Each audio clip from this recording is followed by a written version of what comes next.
Como cada vez que se celebra el Día Internacional de Acción por la Salud de la Mujer, es un buen momento, más que propicio, para hablar de las enfermedades que afectan en mayor medida a las mujeres y también ver de qué modo se pueden prevenir o diagnosticarlas a tiempo.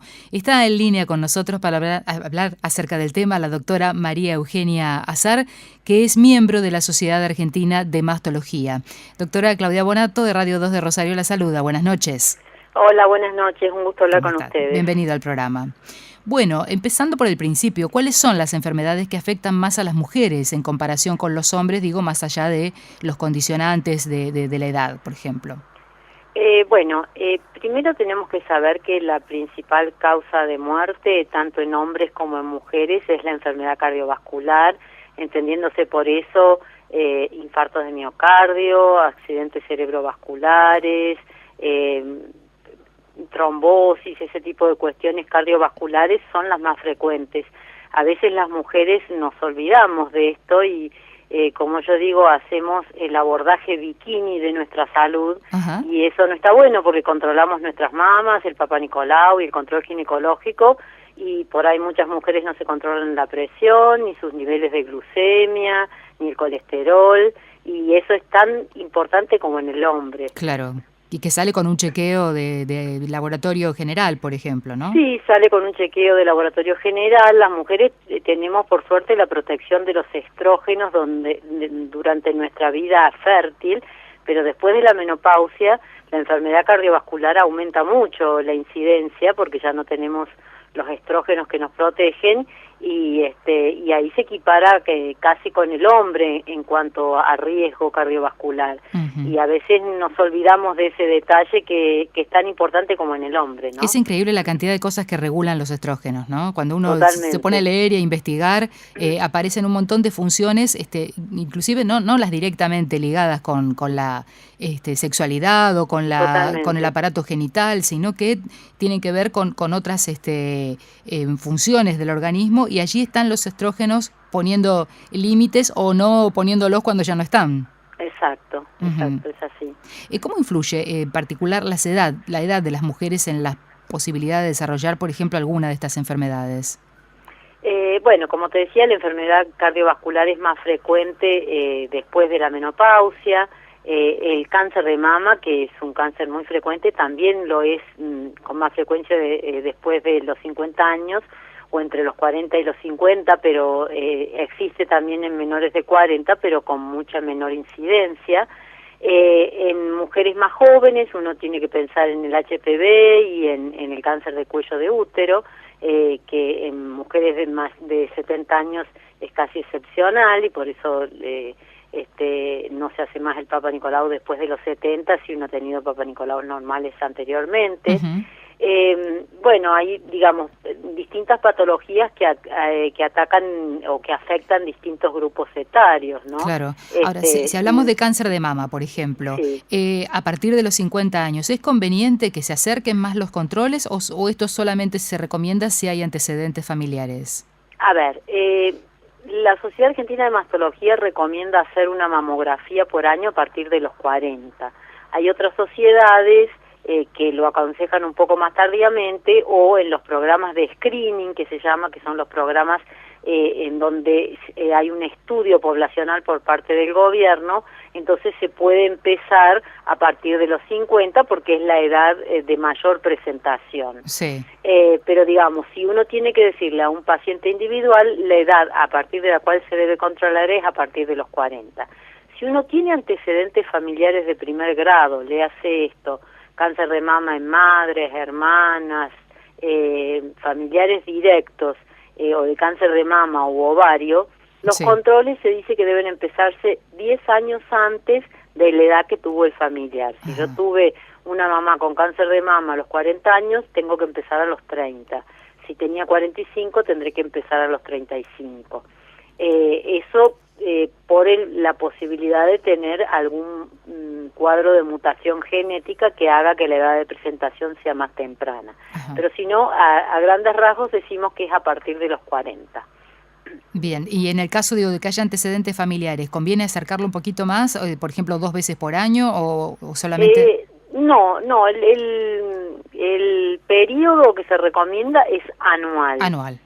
A veces hay estudios que nos dicen, hay categorizaciones de las imágenes que hacen que uno requiera un control un poquito más cercano y entonces lo va a hacer a los 6 meses, pero no por los antecedentes familiares, sino porque tiene alguna lesión que el médico quiere controlar más de cerca y no esperar hasta un año. Claro, que sea pero no por el seguimiento. antecedente familiar. Me llamaba la atención del informe que ustedes han publicado que hoy sabemos que 1 de cada 8 mujeres que llegue a la edad de 80 años habrá desarrollado un cáncer de mama a lo largo de su vida. Sí. Es alta, ¿no?, la proporción 1 de cada 8. Sí, es alta y es de hecho el cáncer de mama más frecuente en todo el mundo y es un cáncer que no respeta ni estratos sociales y se ve en todos los grupos, mujeres con hijos, sin hijos, de todas las etnias, de todas las razas, y es alta la incidencia, es el cáncer más frecuente. ¿Y cuando se indagan las causas, con qué se encuentran? Bueno, no se sabe mucho las causas, hay hipótesis y cuestiones que pueden influir, pero en realidad no se sabe cuál es la génesis del cáncer de mama.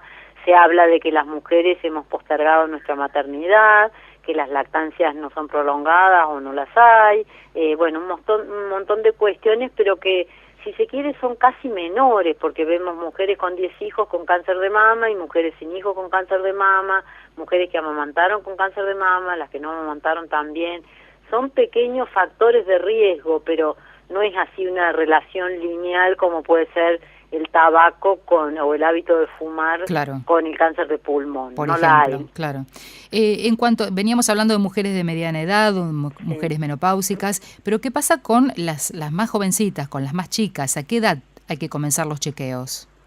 Bueno, los chequeos ginecológicos debieran empezar cuando las mujeres empiezan a tener vida sexual activa, en principio, como para decirlo a grandes rasgos, habrá otros casos en que hay que empezar más tempranamente, y ahí sobre todo es con la detección del cáncer de cuello uterino, que sí se da en mujeres jóvenes, por el tema de la presencia del HPV. Bueno, ahora existe la vacunación, que es muy importante, y que previene gran parte de los cánceres de cuello en mujeres jóvenes, pero respecto de cáncer de mama, hay que enseñarles a las mujeres, aún de jóvenes, a conocerse sus mamas, a hacerse su autoexamen, que decimos lo ideal es hacerlo los primeros días después de la menstruación, que es cuando la mama está más blandita y menos turgente por la carga hormonal, como para que identifiquen si aparece algo diferente.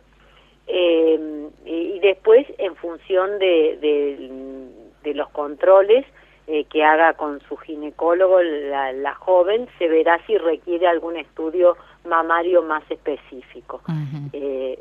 Si todo eso viene bien y no hay antecedentes familiares, los controles con mamografía y estudios más específicos serán a partir de los 40.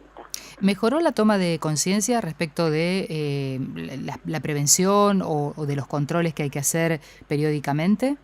Bueno, hay que diferenciar dos cosas. Una cosa es prevención y otra cosa es diagnóstico temprano. Con la mamografía, con la ecografía, eso lo que hacemos es diagnóstico temprano. Sí. Diagnóstico precoz. Mientras más chiquita sea la lesión, por supuesto, muchas más chances de curación, mucho más chances de que los tratamientos sean menos agresivos. Prevención es otra cosa. En el cáncer de mama, ¿qué podemos decir? ¿Cómo podemos prevenir? Haciendo actividad física regularmente, controlando el peso. La grasa es una fuente importantísima de estrógenos, de hormonas después de la menopausia, y está comprobado que las mujeres que tienen sobrepeso tienen más cáncer de mama que las que no lo tienen. Entonces, el control del peso, el comer saludable, hacer actividad física regularmente, eso se amamantar a nuestros hijos, tener hijos antes de los 35 años, todos serían factores que podríamos ayudar a prevenir el cáncer de mama. Ajá. Poco se dice de esto, ¿eh? Me quedé pensando, porque se difunde sobre todo el tema del diagnóstico temprano, Exacto. pero en materia de prevención uno apunta a veces a las enfermedades cardiovasculares, a otras cosas, ¿no? Que también Claro. llevan a los mismos consejos, ¿no? Mantener Sí, una dieta totalmente, equilibrada, sí. una vida sana, o por lo menos alguna actividad física. Digamos que estas cosas son como beneficiosas para Sí, el para organismo en todos, sí. general. Sí, en general sí, para la hipertensión, para la diabetes, para la osteoporosis, también para el cáncer de mama. Lo que pasa que es como te decía al principio, Sí, son medio marginales estos factores de riesgo, porque vemos flacas, gordas, con hijos, sin hijos, no es como te decía antes, no es un factor de riesgo con tanto peso como puede ser el hábito de fumar y el cáncer de claro, pulmón. no es un Acá determinante. son, sí, digamos, podemos ayudar, pero por eso uno insiste mucho en el diagnóstico temprano, porque eso sí es un arma que realmente ha demostrado disminuir la mortalidad por cáncer. Claro. La prevención, si bien tiene su impacto en esto, no es mucho lo que podemos hacer, lamentablemente. ¿Y en cuanto a la alimentación? Bueno, en cuanto a la alimentación, hay estudios que se han hecho al respecto. Hubo un estudio danés, que es un estudio de cohorte que estudiaron más de 75.000 mujeres seguidas a lo largo de un periodo prolongado de su vida y compararon veganas, vegetarianas o lácteas Sí. y omnívoras, gente que comía de todo. Sí. Y que vieron que las veganas tenían menos cáncer de mama, pero que ajustado de acuerdo al índice de masa corporal, o sea, al peso, no había diferencia. ¿Qué quiere decir? Dentro de las veganas había más mujeres delgadas que dentro de las que comían de todo. Claro. Pero si uno ponía las flacas que comen de todo y las flacas veganas, la diferencia, la incidencia de cáncer de mama era la misma. Conclusión de ese trabajo fue: come lo que quieras, pero mantente delgada. El tema de lo que le decía antes, Claro. La grasa corporal es una fuente productora de estrógenos importantes. Además de colesterol y Además todos de los colesterol. etcéteras. Sí, tal cual. Recién hablabas de las chances de curación y también es importante a medida que transcurre el tiempo y avanzan los métodos y la tecnología para la detección temprana, ver si esto incide, ¿no? Si se ha modificado. Actualmente, ¿cómo están las proporciones, digamos, en cuanto a la posibilidad de curación de un cáncer de mama? Bueno, hoy se ha avanzado muchísimo, un poco por el diagnóstico temprano, que detectamos lesiones cada vez más pequeñas, y otro poco porque los tratamientos han avanzado muchísimo y hoy las chances de curación son muy altas. Las chances de curación dependen del estadio en que se detecta la enfermedad. Si yo tengo un tumor que me involucra toda la mama, seguramente mis chances de curación van a ser menores que si tengo un tumor que mide 2 milímetros.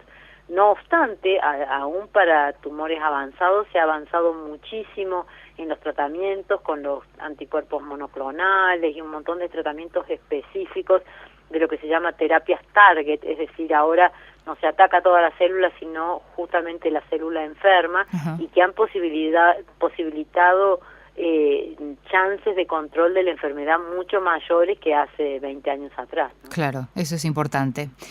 Ahora se habla de lo que se llama el tratamiento a medida, el tailored treatment que hablan los anglosajones, es decir, el traje a medida, no el darles a todos los pacientes el mismo tratamiento, que es lo que se hacía antes, sino que identificar el tipo de tumor que uno tiene y darle el tratamiento adaptado a ese tipo de tumor. Y a propósito de tratamientos, ¿son todos accesibles, digamos, a quienes tengan posibilidad de acceder a ellos por obra social, por prepagas o a través de los hospitales? ¿Cómo está esa situación? Bueno, sí, hoy si uno tiene una obra social y un prepago son tratamientos que están al alcance, son tratamientos a veces, esto que te digo de anticuerpos monoclonales y demás, muy caros, pero que hoy están avalados por todas las sociedades científicas y las obras sociales tienen la obligación de cubrirlos. Para la gente que no tiene cobertura médica existen los bancos de drogas a nivel nacional, provincial, etcétera, que permiten que se consigan esos medicamentos para gente carenciada, ¿no? O sea que el acceso, si bien en algunos momentos se dificulta y las entregas no son tan fáciles, en general podríamos decir que estamos al mismo alcance, o casi te diría que mejor que en el primer mundo. digamos, yo siempre digo, el carenciado, el excluido, es mucho más excluido en Estados Unidos que en Argentina. La gente que no tiene cobertura médica tiene muy buenos hospitales públicos, con buenos cirujanos, con buenos centros de radioterapia, con buen acceso a drogas de quimioterapia, etcétera, mucho más que alguien que no tiene una cobertura de salud en Estados Unidos. Bueno, de allí la necesidad de fortalecer la salud pública, ¿no? Para que no decaiga aquello que nos ha hecho reconocidos en el mundo y que ha hecho que mucha gente viniera, por ejemplo, a hacerse tratamientos a la Argentina, porque en su país no los podían financiar directamente. Totalmente, es así. María Eugenia, te agradecemos estos minutos con nosotros y bueno, gracias por toda la información y estos minutos al aire. Ha sido un gusto y bueno, espero que sirva para la gente. Hasta siempre. Hasta siempre. Hablamos con la doctora María Eugenia Azar, miembro de la Sociedad Argentina de Mastología.